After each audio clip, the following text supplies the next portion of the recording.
male-only altar servers.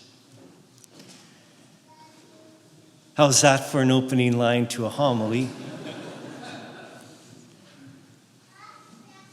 In this 7th homily in this series on the liturgy, I'd like to take a look at that. For it's a practice we have here at Lourdes. Male-only altar servers. Sounds like a provocative phrase, doesn't it? Why is that? Why is the idea of reserving something to boys and young men a controversial idea? I think there's a few reasons for this. One is we have a male-only priesthood in the Catholic Church, and some see this as provocative itself. Secondly, we live in a culture that screams equality of the sexes. What men can do, women can do.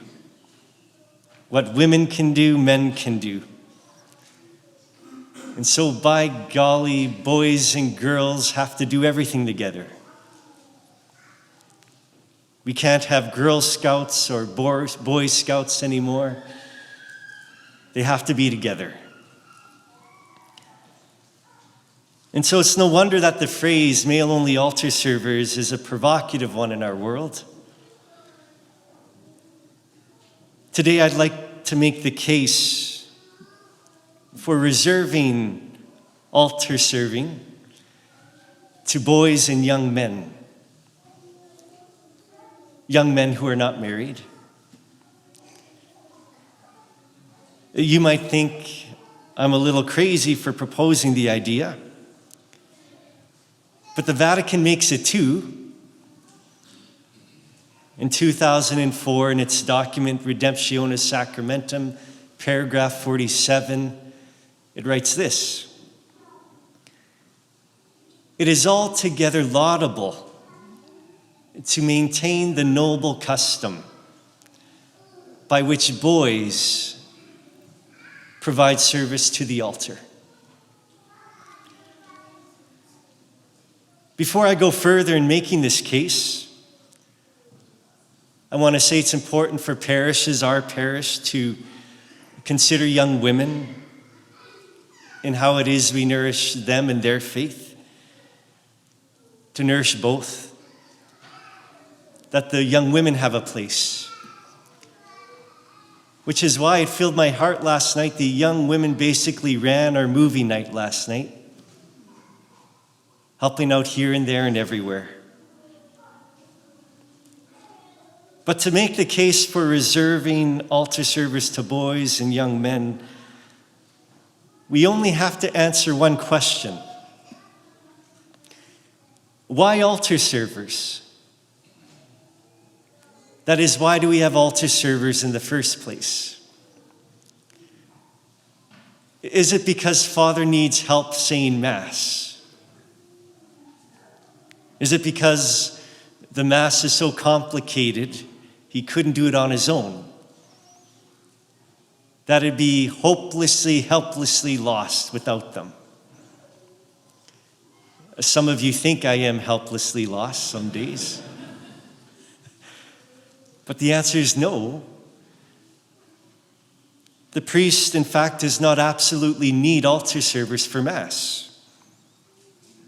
He can say it on his own, and often does if he needs to. Here then is the important fact concerning why we have altar servers in the first place. The Church has never seen altar serving as only a job to fill, a task to fulfill. We need someone, and so we should fill it. That's how many in the Church view altar serving, as merely a job. In this mindset, anyone and everyone should serve at the altar, be it young boys or young women, older men, older women, married men, married women. If altar serving is simply a task to be done, then anyone can do it. But in the long tradition of the church, the primary purpose of altar serving has never been that. It's always had a deeper purpose. May I tell you what it is? A school for vocations to the priesthood. A school for vocations to the priesthood. In the tradition of the church, there's this inseparable link between serving at the altar and the priesthood. Historically, who served at the altar? Well, priests and deacons and seminarians studying for the priesthood. This was later opened up to boys in hopes that they would be open to the priesthood. An inseparable link. And we know this intuitively, I must say. Even female altar servers do. I've had many female altar servers in my parishes. And the young ladies, they make great servers. Piety comes very natural to them. They can sit still a little longer. Although my boys are great. And they take instruction very well. They do a great job. But altar serving is not only a matter of doing something well. It's a school for vocations to the priesthood. And the young ladies, they get this too.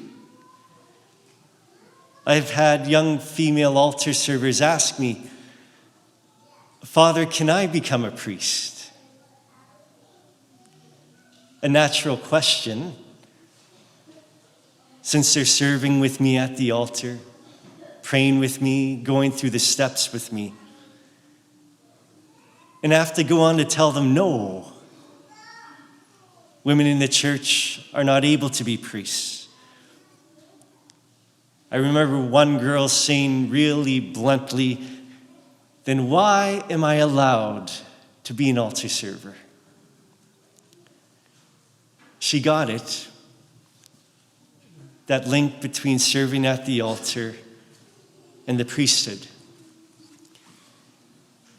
We could put it this way. It is fitting to reserve altar serving to boys and young men because we have a male-only priesthood. That's why it's fitting. Some practical items to consider. When priests are surveyed and asked what pious activities help them discern the priesthood, you know what's always at the top of the list? Year after year? Serving at the altar. On top of this, we have to consider this. When serving is co-ed, a mixture of boys and girls, we find that the young men will drop off around grades 6, 7, and 8 in junior high. They begin to leave. But if altar serving is reserved to boys and young men, what do we find? We retain the boys much longer, and the number of boys involved skyrockets. There was a survey done on this in the States. They surveyed parishes that made the change to male-only altar serving.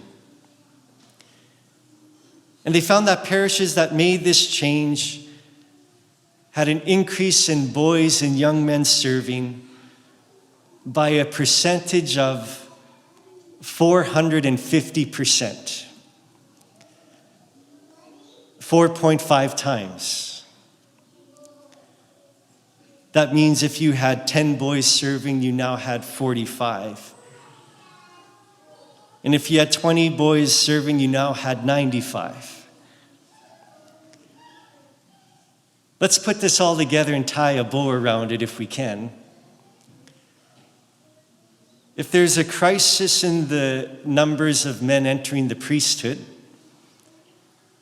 and if altar serving helps young men answer the call, and if the number of boys skyrockets when it's reserved to them, then does it not make sense that we should consider reserving altar serving to them in some fashion? In closing, thanks for hanging in with me. I did a case study this week with Father Greg Roth, my good friend.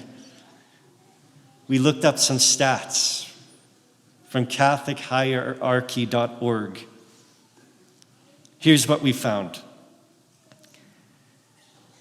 The Diocese of Lincoln, Nebraska has about 95,000 Catholics. The Diocese of Saskatoon has about 95,000 Catholics, 100,000 in fact.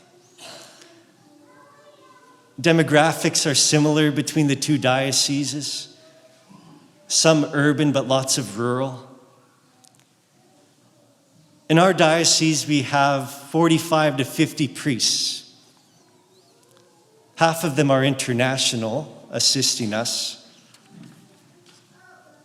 That means we have one priest for every 2,000 Catholics. All the emails, all the baptisms, all the funerals, all the marriages, all the counseling. Do you know how many priests the Diocese of Lincoln has? Not 50, 173. And the majority of them are homegrown. That's one priest for every 500 Catholics. And so we might look at them and ask, what is it they are doing to promote vocations to the priesthood? They're doing many things, but one is they reserve altar serving to young men and boys in the whole diocese. And so perhaps a case can be made for this, because serving at the altar is a school for vocations to the priesthood. And we should all desire more priests. God bless you. God love you. Amen.